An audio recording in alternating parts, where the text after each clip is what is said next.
Hello and a very warm welcome. Now, there was a time in the past where the original construct of a career in acting used to be very linear.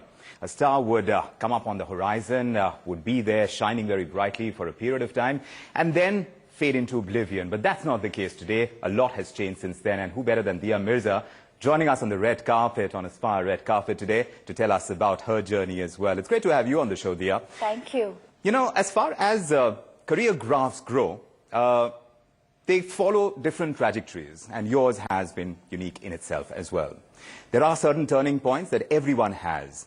What have been the most significant ones in your case when you reflect? I think my path has been very personal, and I think it's also been one that has evolved. And I think that happens because as individuals, we are not containing ourselves within a stereotype. Yes. And we're not limiting the idea of ourselves to a set pattern that somebody's kind of given to us. And I think a lot of individuals in the past, especially in the film business, have unfortunately been limited by people's perception of who they should be and what they should be doing as actors and film personalities. And I think that many people from my generation are challenging that stereotype. And I think that's a consequence of a couple of things. One is that I think because there is just so much more exposure to the world today, you can't help but engage with what is happening. And when you start engaging and you become an active participant in society, and not just as a citizen of your country, but as a citizen of the world, it starts impacting and influencing practically everything that you do. Of course. So if at the age of 16, my career was initiated as a model with a fairness cream, it's a brand and it's a category that I would never endorse today. Yes. And like that, if there are multiple questions that I didn't ask in the past, I do ask of people today. Yes. So one of the things I ask of people is, do you animal test? If the answer is yes, I'm not endorsing your brand. So there are, I think what is happening is that a lot of what we do comes from who we are as individuals. And who we are as individuals is an ongoing process of evolution. So I'm asking you about yours, because obviously this isn't something that happens overnight. There are certain turning points, there are certain incidents, experiences, people that you meet. Yes. So which of these have really been the most significant ones where there has been a turnaround in the way you have looked at life, looked at your own career, looked at what you want to do next? There's been different shifts that have happened at different junctures. Yes. I think in 2000, when I won my international title at an international beauty pageant, and this happened to a girl whose aspiration never really was to be a beauty queen. I didn't grow up dreaming of wearing a crown or being applauded for my beauty. Yes. In fact, I grew up being told that I should never take my beauty too seriously, that I should focus on me, the person, more. And my mother would always say that your physical appearance is of no good if your heart is not good enough. So watch who you are first as a human being. And I was almost embarrassed of compliments when they came my way. And yet you went forth and participated in a pageant. Because I wanted to embrace that experience. I also thought that my parents actually thought that it would accord me an independence that I hadn't experienced before. And it did. You know, I traveled, I took my first international flight courtesy this contest. The Miss Asia Pacific contest, which you eventually won. It was the first time I sat on an aircraft and I flew overseas. I was on my own in a foreign land amidst, you know, people I didn't know, trying to find my feet and trying to find my voice. And I think that it was a wonderful experience for an 18-year-old. I turned 19 after I won that contest. And it was a paradigm shift of sorts, because what it did for me was it kind of opened the world up for me. I was the simple kid who was, you know, going to college in Hyderabad, and you know, I wanted to study law, and I was very feisty. Were you? I still am. But I think there was this, yes, but it was, I was also very, very protected. And I think it was a wonderful, wonderful opportunity to just kind of find my own rhythm. Right. And then films came along, And I didn't say yes in that year. I was still kind of internalizing this opportunity and understanding what it is that I could have actually made of it, because I hadn't really thought it through at any level. Right. And my parents were concerned about whether this was really the right career path for me. Sure. I mean, I've had comments come my way like that said that you're too intelligent to be in film. And I thought that was, at that time, I didn't look at it as something insulting. But today I look at it as a very insulting thing for anybody to have said, because what people inherently do is they undermine the importance of the mind that this profession needs. Sure. You know, But does it get it? That's the question. So have perceptions changed because Correct. of the quality of cinema I that we are think producing so. or not? That is an important question to I answer. think Where so. are these perceptions So coming when from? I started out because I was kind of embracing this opportunity. I was saying, hey, it's come my way, let me make the most of it, because I really don't know what it has in store for me, and until I've kind of gone in there and explored the terrain, the territory, I won't know whether Right. I'm made for it or not. But it was only after I started working in film that I discovered my love for it. I see. And my passion for it. But I was also extremely numbed by the attitude meted out to women actors at the time. It was all along the career? It happened till about 2008, when I kind of stepped back and said, this is crazy, because we don't take our women seriously. I mean, I'll give you an Within example. and without, right? Within and without.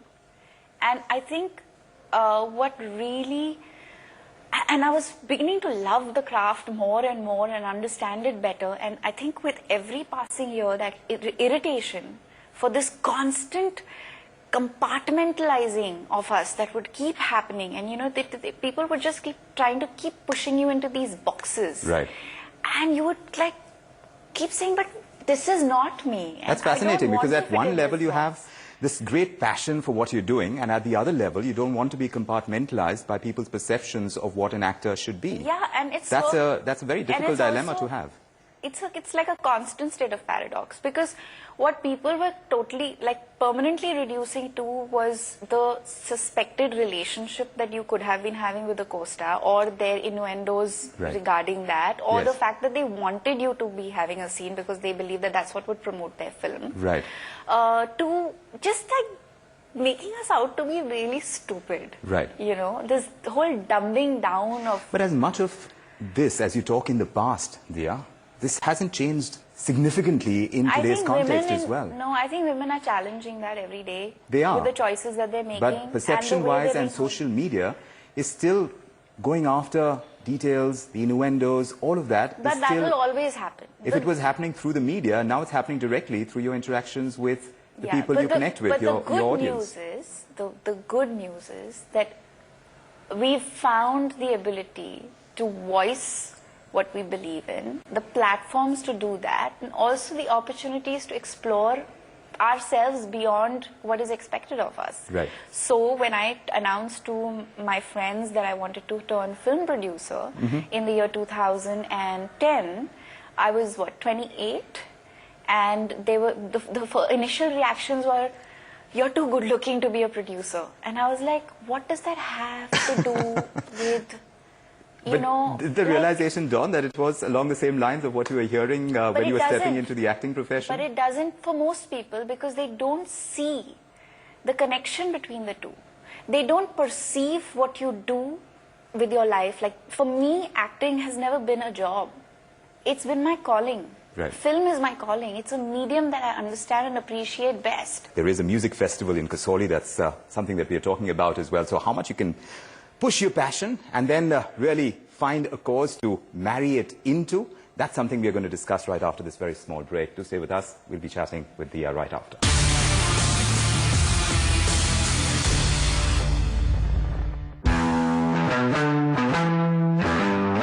Catch the early morning buzz. As the opening bell rings and trading begins. We get your news that's moving stocks and the economy. And we tell you how that impacts your trades and your investments. Catch all the latest news updates and everything you need to know. To stay ahead of the game.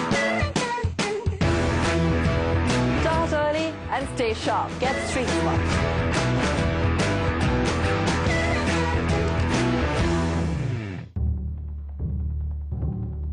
Wait. Your time will come.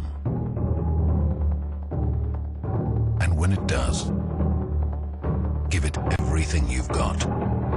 Because if you're going to punch above your weight, it better be a knockout punch. The best in next class Škoda Superb is here. Škoda, simply clever. आम की मिठास अब और भी खास sip India से mango SIP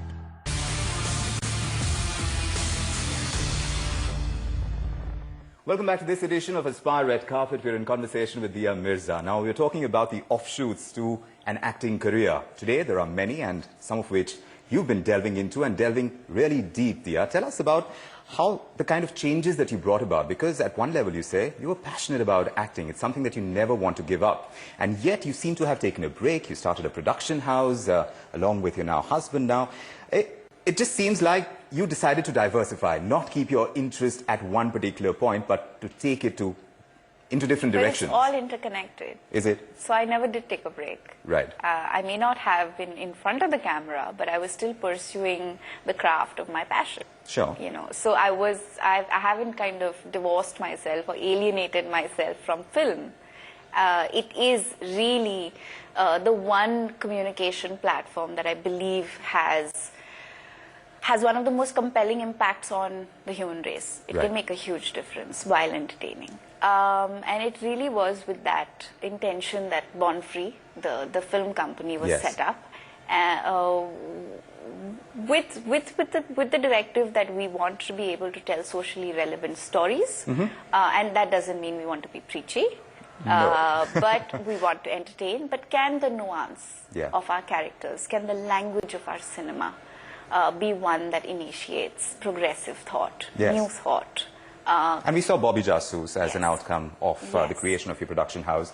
There's Love Breakup Zindagi as well. And even with the Love Breakup Zindagi, which was like a slice of life rom-com, if you see the choices that the characters are expressing in the film and the kind of interpersonal relationships that exist within the film, you'll discover that, you know, it is about pushing the envelope. It is about trying to give every voice an intelligence, you know, an entity, depth, and not being reduced to just show dolls. Looking at the many aspects to your current life, which largely is driven by the kind of causes that you seem to be attached with, whether it's animal rights through PETA, you're talking about the Spastic Society of India, you're talking about endorsing a music festival, which again has a social cause of helping underprivileged children with their health. There are so many causes. So one wonders how this ties in, because you said everything is tying into your passion for films. Because it's all connected. Tell me about the social causes and how they're tying in. I can't as an individual feel disconnected with what's going wrong. I think that one of the greatest qualities human beings are blessed with is the ability to empathize. And unfortunately, we have several issues. And while there are days when I feel exhausted and like literally emotionally and physically drained, and it happens, you know, sometimes you just read like a multitude of things that are going on and you're thinking, what is going on with us? So the environment and conservation are very critical, but that's also because I've become acutely aware of how we're moving towards a progress that we identify as progress, and the byproducts of that progress are seriously injurious to our health. And we need to, not just as a country, but as a human race, address the way we're moving forward. Well, we can't take away the importance of any of the causes that you're talking about, Diya. But how can I distance myself from any entity or organization? So what I have done, I've tried to simplify things for myself, because what was happening was I was like the go-to girl for everything. And there's nothing wrong with that, because I believe that, you know, when you have the intention to make a difference, you make the time to do so. But I didn't, like I genuinely wasn't able to extend myself to all that was happening. So there's nothing wrong with that, because I believe that, you know, when you have the intention to make a difference, you make the time to do so.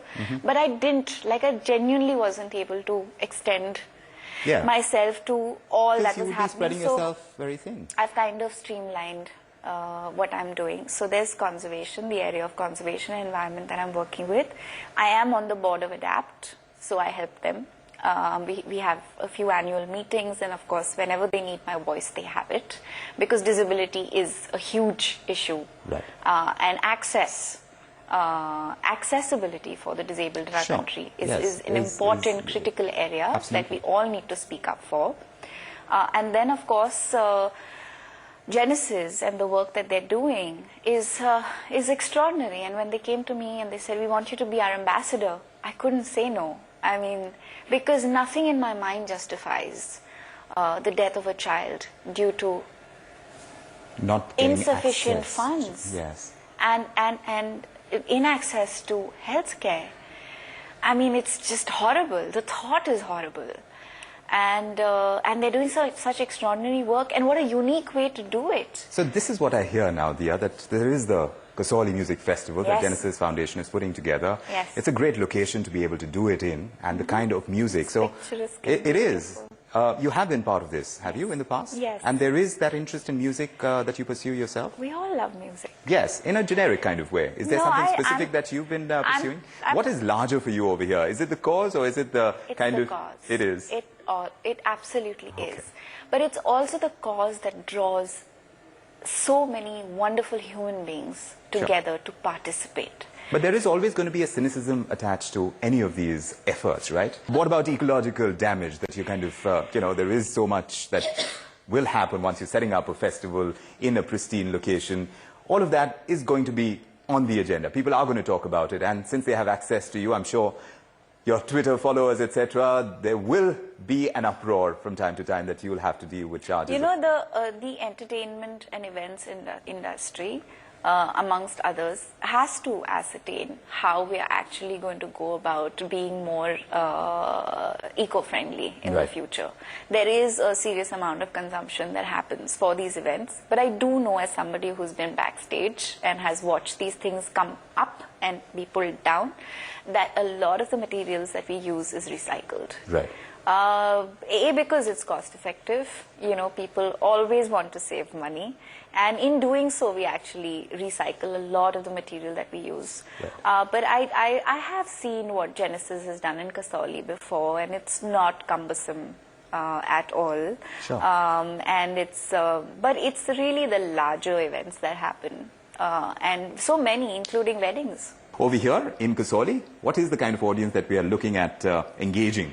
I hope it's a young audience, because what we've tried to do is invite everybody, and the invitation is open, really. I mean, anybody and everybody who's interested in music and who cares for the cause is invited. Right. And I'm really hopeful that a lot of young people will show up, because I think that what these festivals do in a remarkable way is kind of give you a sense of community. Yes. And they really give you a sense of well-being. So I'm going to be there for completely selfish reasons, Which is?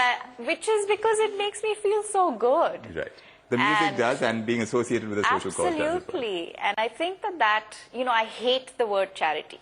Right. I despise it. I think our idea of participation has to, as a people, change from, how we kind of, if something's wrong, we kind of give some money and we move on. Yes. That is not participation. Right. So we need to kind of redirect our idea of charity to community. Yes. I know you made a comment about water conservation, and that has got such huge remarks on social media, on Twitter. That doesn't bother you, does it? Because you said, and you touched upon religion over there, which is always a raw nerve. If you can remind us of what you said and the kind of responses that you've gotten, they're kind of wide. I was just going through it and I said, Dia, how would she be able to kind of live through the kind of trauma that is inflicted because of one comment that you would make on Twitter, which seems innocuous? I'm not traumatized by it. I think I've been through it enough times on Twitter already to know that it's not something, I just shake it off. I'm like a duck, let the water slide off my back. It's very easy to pick on certain responses and respond to them. But I don't believe that it's important to do that. I think what's important, especially in my case, is that I just need to steer the course. Just stick with what it is that I'm trying to do. और जिसको समझ में आए अच्छा है, जिसको ना समझ में आए उनका भला हो. There's no denying the fact that we're going through a huge period of flux in the kind of society that we live in, and cinema, of course, is going to play a huge role. We're seeing a kind of partnership that has been built in the latest project that you've acted in, and this is an Indo-Iranian venture as well. It's something that I'd like to talk about just after taking a very small break. Do stay with us, we'll be right back.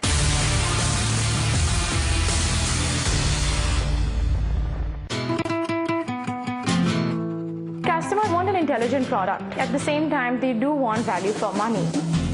We saw a big gap in how service providers were being connected to service seekers. With that thought, we started Find.Here. We want to democratize fashion. Wooper is a fashion assistant for a young girl out there. You can be fashionable, comfortable at the same time. How do we stand out vis-a-vis others? It's the overall user experience that we have on our site. If you look at today's stock market, every company on that market was once upon a time a startup.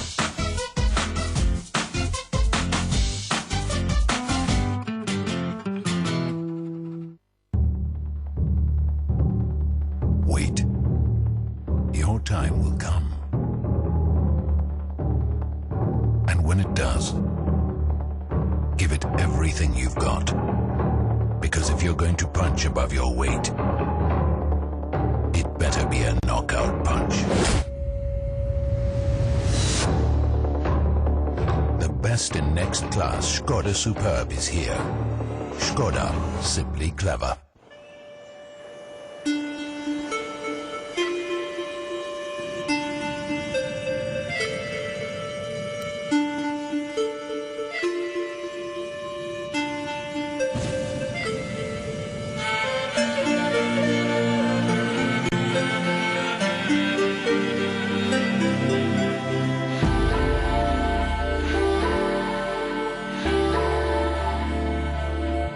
Meera को राजस्थान कुछ ऐसा दिखा.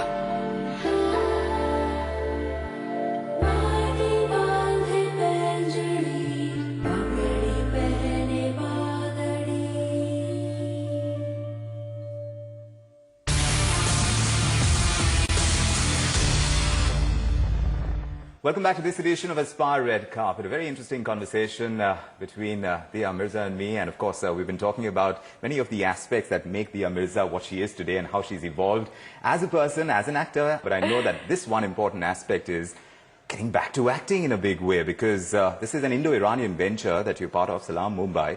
I just found it interesting that you chose a theme like this to tell us more about this film that you signed on. I've been an ardent admirer of Iranian cinema. I've followed Majid Majidi's work specifically very closely. I'm a huge fan of Children of Heaven. And when I did get this offer, it kind of, you know, my ears perked up and I said, oh my God, this sounds like a good enough reason to go away from Born Free for a bit. And also because we'd just finished scripting, right, and we were getting into the whole casting process. We're still in the midst of it, and I know how time-consuming that part of making a film is. So I said, hey, I'm going to have time off, and this is a great opportunity to get back in front of the camera. The producer was somebody who had already produced films with Majid Majidi. They had already cast Reza Gulzar, who's like a superstar in Iran. They call him the Shah Rukh Khan of Iran. So all the moving parts were in place, and of course when I read the script I thought it was very endearing. It was also, you know, a very interesting dynamic that we haven't really explored in India yet, and I wonder why. But it's a really, as we know, we have in several of our universities, we have so many international students studying at these universities, and we've never explored a love story there, you know. So it's a story about this Iranian boy who's a medical student who falls in love with a classmate. Yes. And the consequences of that.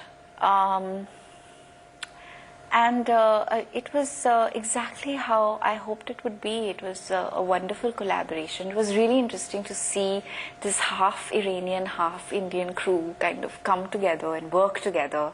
Language of cinema clearly has no barriers, because even though It tides over any Absolutely. local differences. everything, everything. I mean, every single obstacle was overcome because we were making the same film. Right. And even though the Iranian crew didn't speak English and the Indian crew doesn't speak Farsi, they still found a way to engage and communicate and get the work done. Right.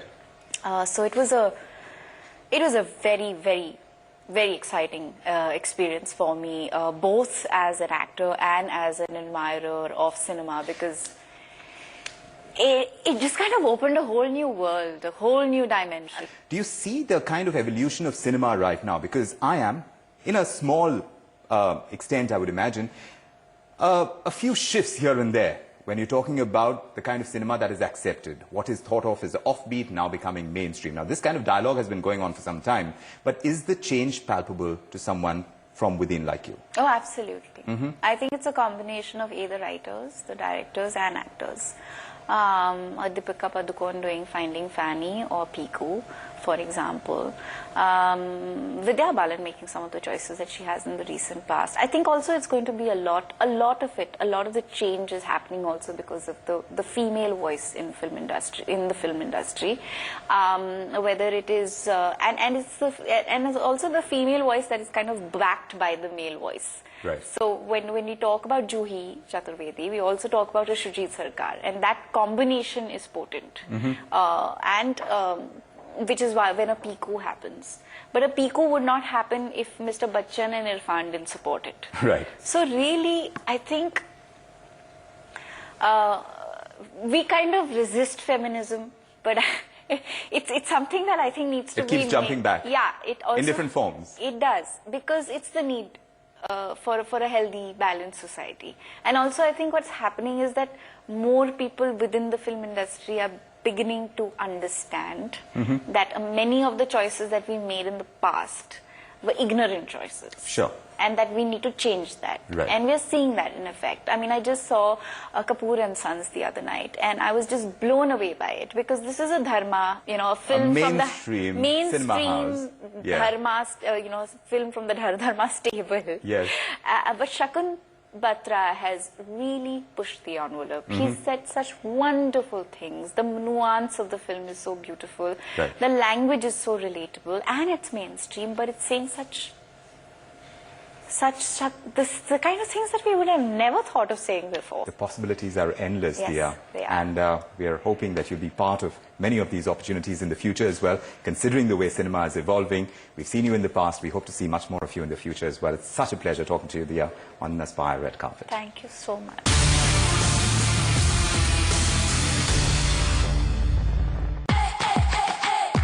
Catch the final word on the world